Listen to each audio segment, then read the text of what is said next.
Hello students, कैसे हैं आप सब। आई होप कि आप सब अच्छे से होंगे, अपनी लाइफ एंजॉय कर रहे होंगे। तो स्टूडेंट्स, आज हम चैप्टर बॉडी मूवमेंट्स का बैक एक्सरसाइज करेंगे, एनसीईआरटी सॉल्यूशन करेंगे। तो चलिए स्टार्ट करते हैं आज की वीडियो। सबसे पहले है इसका fill in the blanks. Fill in the blanks जो है वो डायरेक्ट सॉल्यूशन से देख लेते हैं कि इसका जो सॉल्यूशन है उसमें फिल इन द ब्लैंक्स क्या है।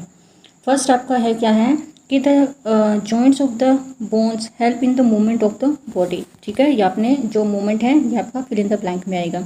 The combination of bones and cartilage form the skeleton of the body. ठीक है, जो बोन्स और कार्टिलेज का कॉम्बिनेशन है उसी से आपका स्केलेटन बनता है।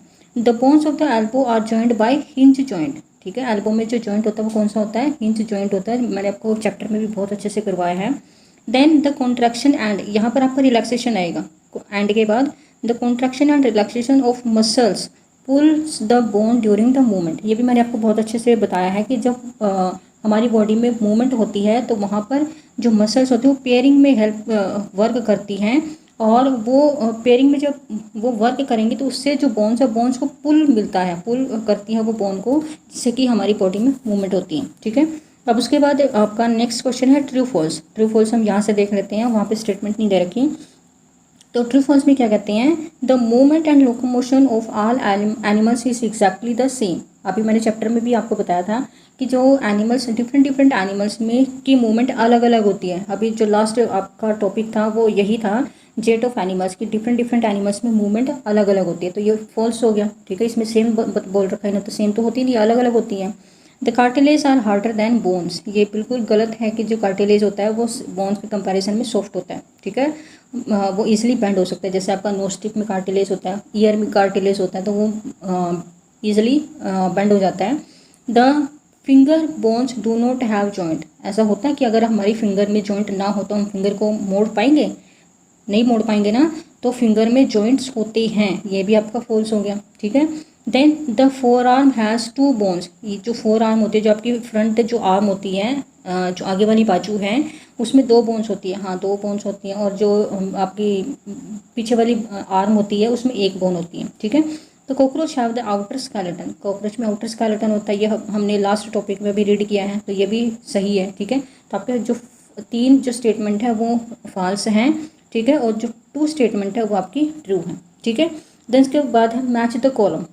Match the items in column 1 and with one or more items of the column 2।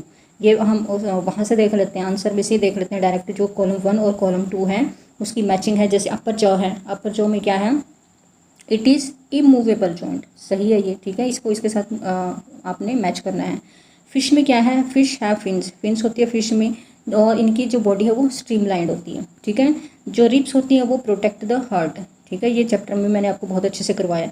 Snail होती है, snail show very slow movement. ठीक है, स्नेल में जो मूवमेंट होती है वो बहुत स्लो होती है, सब एनिमल्स के कंपैरिजन में बहुत स्लो होती है। कॉकरोच जो है, कॉकरोच में आउटर स्केलेटन होता है, और कॉकरोच जो है वो एयर में फ्लाई भी कर सकता है। ठीक है, तो ये हो गया आपका थर्ड क्वेश्चन। अब फोर्थ क्वेश्चन क्या है, fourth question I think question है कि फोर्थ क्वेश्चन में 3 क्वेश्चन दिए हैं, तीनों के आपने आंसर बताने हैं। फर्स्ट है what is ball and socket joint. ये मैंने चैप्टर में भी बहुत अच्छे से आपको करवाया है कि जो बॉल एंड सॉकेट जॉइंट है वो क्या होता है। अब यहाँ पे आंसर क्या दिया है कि जो बॉल एंड सॉकेट जॉइंट है, the rounded end of the bone fits into the cavity of the other bone. एक जो बोन होता है उसकी जो राउंडेड कैविटी, राउंडेड एंड होता है वो किस में होता है, दूसरी बोन की कैविटी में फिट होता है, जिससे कि जो जॉइंट है वो किस तरीके से मूवमेंट कर सके, वो हर डायरेक्शन में मूव कर सके। ठीक है, बॉल एंड सॉकेट जॉइंट में एक बोन में कैविटी होती है, वो अंदर से खाली होती है, और जो दूसरी बोन होती है वो उसमें जाके फिट हो जाती है। राउंडेड होता है उसका एंड, और वो कैविटी में फिट हो जाती है, जिससे कि जो बोन जॉइंट है वो हर डायरेक्शन में मूव कर सकता है। जैसे आपकी आर्म में बॉल एंड सॉकेट जॉइंट है। ठीक है, देन उसके बाद नेक्स्ट क्वेश्चन है, नेक्स्ट क्वेश्चन देख लेते हैं फोर्थ क्वेश्चन का, कि which of the skull bone are movable. ये हमने अभी देखा था, ऊपर भी देखा था कि जो स्कल बोन है, स्कल बोन का कौन सा पार्ट मूवेबल है। हमने चैप्टर में भी बहुत अच्छे से किया है कि जो स्कल बोन है, स्कल बोन का जो लोअर जो पार्ट है, जो नीचे वाला जबड़ा, मैंने पानीपुरी वाला एग्जाम्पल आपको बताया कि जो लोअर जो पार्ट है वो आपका मूवेबल होता है। बाकी स्कल बोन का कोई भी पार्ट मूवेबल नहीं होता, इमूवेबल जॉइंट होते हैं स्कल में। ठीक है, देन लास्ट क्वेश्चन है इसका फोर्थ का, why can our elbow not move backward, कि हमारी जो एल्बो है वो बैकवर्ड डायरेक्शन में मूव क्यों नहीं कर सकती, क्योंकि इसका आंसर देख लेते हैं, क्योंकि जो एल्बो है, एल्बो में हिंज जॉइंट होता है। ठीक है, देखते हैं। Elbow can not move backward, elbow backward direction में मूव नहीं कर सकती, क्यों?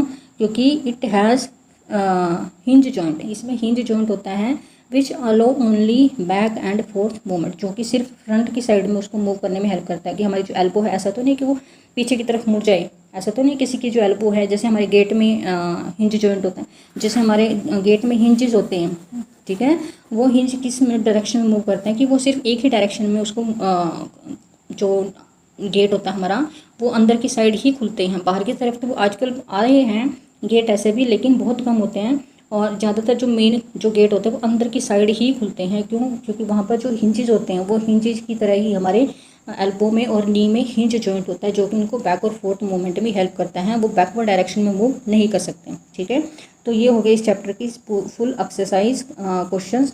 तो आपको अगर वीडियो पसंद आई तो वीडियो को लाइक कीजिए, चैनल को सब्सक्राइब कीजिए और बेल आइकन प्रेस कीजिए, जिससे कि आने वाले